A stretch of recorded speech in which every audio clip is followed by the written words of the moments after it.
This is the second video in the chapter 10 that looks at the economics of energy as it relates to climate change.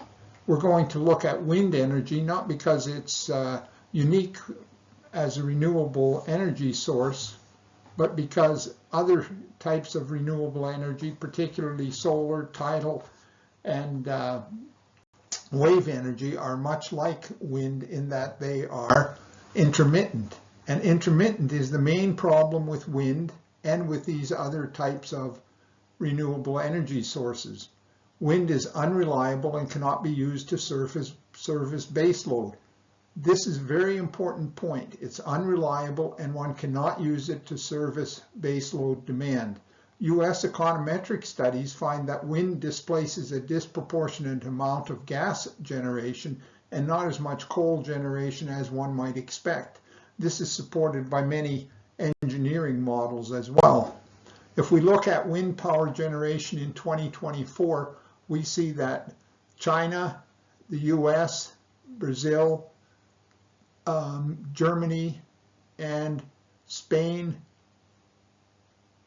the UK, and Denmark are amongst the leading producers of wind energy, but that does not mean that they are totally reliant in any way, shape, or form on wind energy. Before we proceed, we want to make a few definitions which are important here. We define capacity. Capacity of an electrical generating facility is rated by the power it can output at any time, hence it's called a power plant.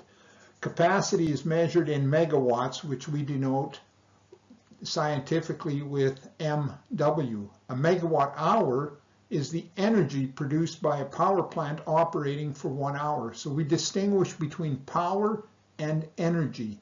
Power and energy. We also define something known as a capacity factor, CF. It's equal to the actual energy output over a number of hours, say a year, 8,760 hours, divided by the capacity of that particular plant multiplied by the number of hours. So for example, the capacity factor for wind is often around 20%. So in other words, if you have a wind farm that's got 100 megawatt capacity, that means that to find out that which means that if the capacity factor is 20%, that would imply that if you took all of the output for that particular year that comes from that wind facility and divided by 100 times 8,760 hours, you would get 0.2. Now it's important to note that the capacity of a battery is rated by power, which is in kilowatt hours, in kilowatts or megawatts, and energy, which is defined in kilowatt hours or megawatt hours. So it's the difference is between power and energy is that with energy you have to have that it's in hourly terms. It has to have that hour in it. We define the load duration curve as follows. We take for a single year, we look at every single hour and we find out what the load or demand is for electricity for that hour. We then take all of those loads and we reorganize them from largest to smallest. And that gives us this curve here. So this says that the maximum load for that year is close to 24,000 megawatts or 24 gigawatts, and that the minimum for that year was around, let's say, 11,000 megawatts or 11 gigawatts. 11,000 becomes the base load. This has to be provided every single hour of the day for 24 hours, 7 days a week for 365 days. This then is the base load. We then define load following as the load that would be required above and beyond any base load up to this number here. So the peak load is defined in terms of about 2,000 hours, and anything above that, any load above base load after the 2,000 hours of peak is load following. Now, how do we look at this? Base load is provided by three types of plants, usually. A nuclear power plant would be able to provide base load. A coal-fired power plant would be able to provide base load. A biomass facility could provide base load as long as you could get enough biomass.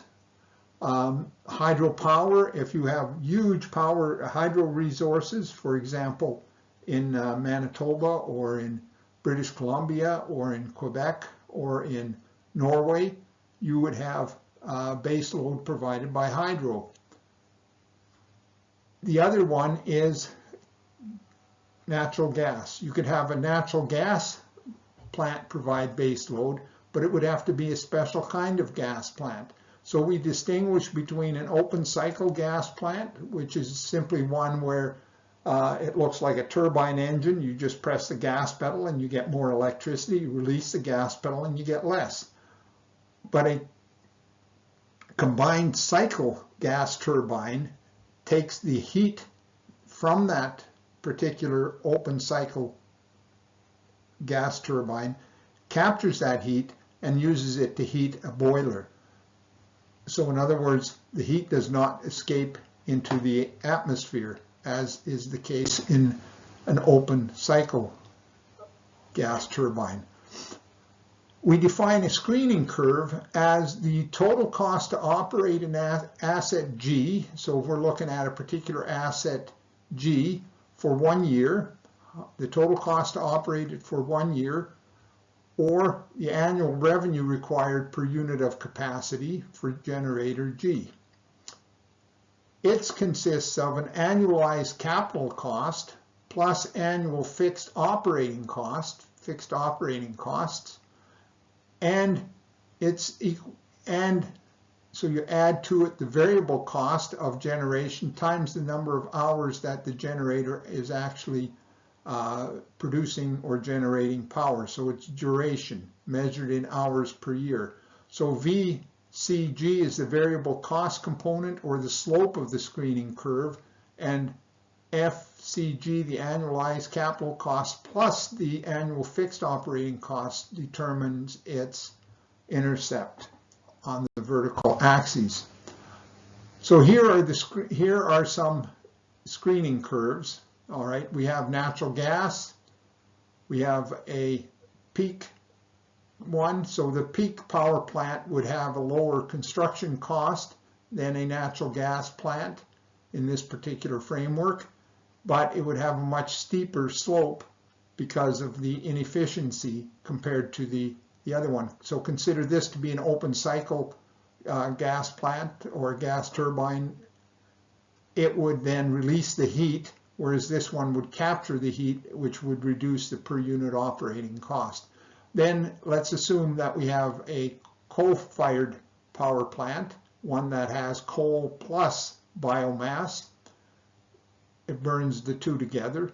And we have a coal plant, which of course is more expensive to build, but less expensive to operate over time.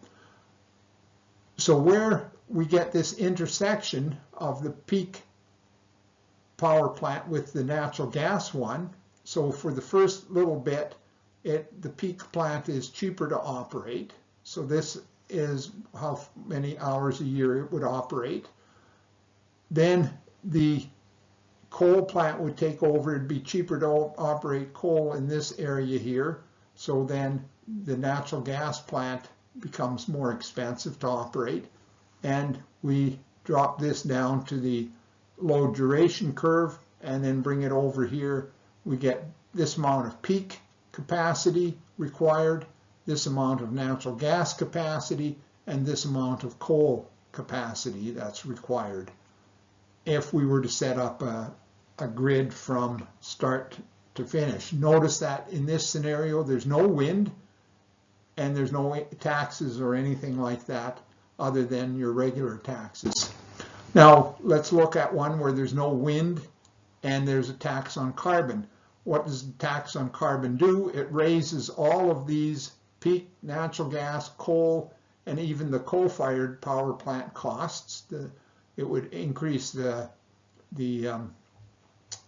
slope of these lines. So this slope would increase more than natural gas, and the coal would increase, the slope would increase more. But the coal-fired power plant would increase less because of the biomass, which is treated as neutral, so it is not taxed. There's no carbon tax on it. What this does is it changes the optimal mix of generating assets. Notice now that coal firing is an important base load asset, along with coal, natural gas, and peak are about what they were previously. The other alternative is without wind, that we have a feed-in tariff which favors biomass. So the peak natural gas and coal, the slopes on those lines remain the same, as do the intercepts. But for the coal-fired one, we notice now that the slope is different, and as a result, you again get coal-fired biomass coal as part of your peak plant. In this case, you might have a little less coal in the mix than previously, and a little less natural gas as well.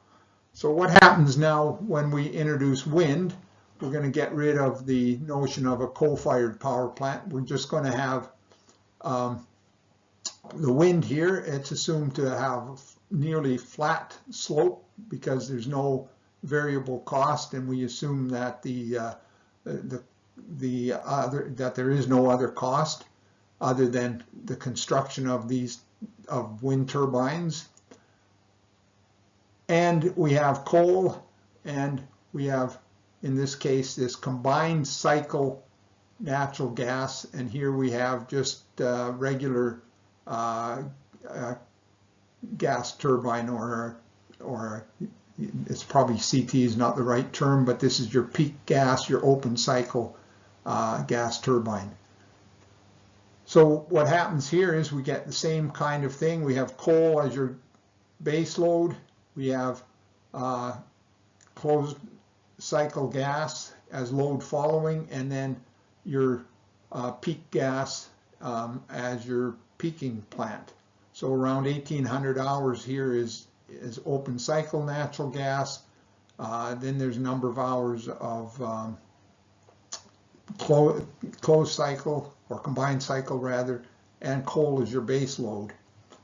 Notice that wind is not entering the system because the cost of building turbines on a per unit of delivered energy is too high. What happens if we favor wind? So we favor wind by introducing a carbon tax that changes the slope of the peak gas, the combined cycle gas, and particularly the coal-fired power plant. Now notice that we now get smaller base load in terms of the coal.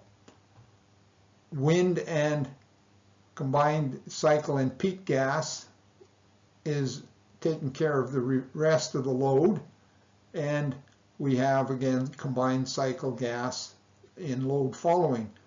The problem is you cannot have wind as your base load, so that means that you'd have to rely more on these types of gas in the system. You'd have to add gas into the system. What happens if you have a feed-in tariff now? Well, the feed-in tariff only affects the wind, so it brings the wind down from where it was up here to down here, and what it does is it changes the assets, the optimal assets somewhat, but not totally. All right, and again you have this problem that wind cannot be used as a base load plant because it's unreliable. So let's take an illustrative example which comes out of some work by an economist from Harvard. Forget his name right off the top of my head, Josko. Let's assume that the load duration curve is just a simple straight line, 24,000 minus 1.484 hours with number of hours between 0 and 8,760, so it's for an annual. D is the system load, megawatts. H is the hours the system load reaches that load, 8,760 hours. And we define our screening curve simply as the fixed cost plus variable cost times the number of hours that asset G is operating. C is the total cost incurred to operate asset G for 1 year. FC is the fixed cost and VC is the variable cost. Notice that the total cost is dollars per megawatt hour, fixed cost is dollars per megawatt hour, variable cost dollars per megawatt, fixed cost is dollars per megawatt, variable cost dollars per megawatt hour, and the total cost is dollars per megawatt. So let's look at some assumptions here, base data for the screening curves. So the base load has an annualized capital cost of $200,000 and an operating cost of $4.5 per megawatt hour. Load following, $90,000 is the annualized capital cost per megawatt and $26 per megawatt hour. Same thing for peaking. It's lower annualized capital cost, but a higher cost of operating. And then wind has the highest cost to build, and as a result, this should have another 0 in it. Its operating cost, we assume, is effectively 0. So then we find the megawatt hours each asset is expected to operate during the year in this same fashion that we did before, given by the area underneath the load duration curve in the bottom panel. So for example, base load would operate this number of hours, all right, 8,760 hours, but the base load would also act as load following, all right, so the base load plants can have some ability to ramp up and down. So the total area of base load is given by area A, B, C, D, E, and F, and that's the number of hours that it would be producing electricity. The peaking asset is only operating for K, it's operating for 1,823 hours, but it only has a total production of electricity given by area K. So the operating cost here is $5 billion per year approximately, and that's broken down as shown in this table. All right, so base load has a capacity of 16,408 megawatts, peaking 2,705, and it operates running hours from 1 to 1823. Intermediate or load following is almost 5,000 megawatt capacity, and it operates from hours 823 to 5116, and the running hours for base load is 5116 to 8,760.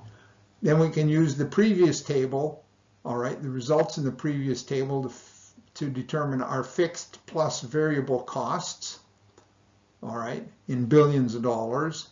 And we do this and we get a total fixed cost of the system of $3.871 billion and variable cost of operating at $1.154 billion and a total of $5.025 billion to operate this particular system. All right, next we look at what happens with the assumed values of the screening curves under a carbon tax. Okay, under a carbon tax, the annualized costs in dollars per megawatt per year are the same as they were before. And notice again, I made the same error here on wind that the 0 is missing. But now the operating costs, which include the carbon tax, are now higher for base load, for intermediate load following, and for the peaking load. So how does that change the optimal mix of generating assets? Well, with the carbon tax, we see that the peaking shifts that way, the intermediate also shifts or pivots, and that the base load pivots as well. Okay, so now what changes is that peak load runs from 1 to 1477 hours, and other changes here occur. But notice that wind is now part of your load following. So how does this change over here? Well, the carbon tax, the least cost mix of generating technologies, running times, and costs are provided in this table. So base load, the capacity is now 11,000. The fixed cost is 2.2, so it's quite a bit less. Variable cost is 0.434, but there's a tax of $2.457 billion. The total cost is $5.091 billion to operate the base load, which was higher than previously. Notice that base load runs from, or it doesn't run at all. Yeah, it's got to be running somewhat. Anyhow, the intermediate capacity is 3.4, peaking is 2.2, and wind is 7.4 thousand megawatts. And we can calculate these numbers and add them up, and we get $7.75 billion to operate the system. But remember, we're collecting a tax of $2.653 billion. So if we subtract the income transfer from that, we get an operating cost of $5.142 billion, which is $117 million more than it costs to produce the same electricity in the absence of government intervention. So the cost increases, the system cost increases by $117 million total. Now, with a feed-in tariff, assuming the fixed subsidy rate is such that it gives the same result as the case of the carbon tax, all right, we see that these slopes remain the same. All right, the only thing that changes is there's a subsidy on wind. All right, and that changes things over here slightly. And now we can calculate, well, the subsidy turns out to be $13.50 per megawatt hour. And we can calculate the costs here. So again, we have 11,000 hours of base load required, mainly to back up wind in many cases. And we now have that the total cost is $2.64 billion to $2.634 billion to run the base load, $0.546 billion for intermediate, $0.194 for peaking. The cost of operating the wind is 1.768, but there's also a subsidy of 0.624, which increases the cost to 2.392. If we add all of this up, we get 5.766 is now our $5.766 billion to operate the system, but $0.624 billion is a subsidy paid by taxpayers, so the true cost to society is $5.142 billion, but due to subsidies, generating sector incurs a cost of $4.518 billion. So the cost to the generators is reduced, but the overall cost for the system has gone up slightly.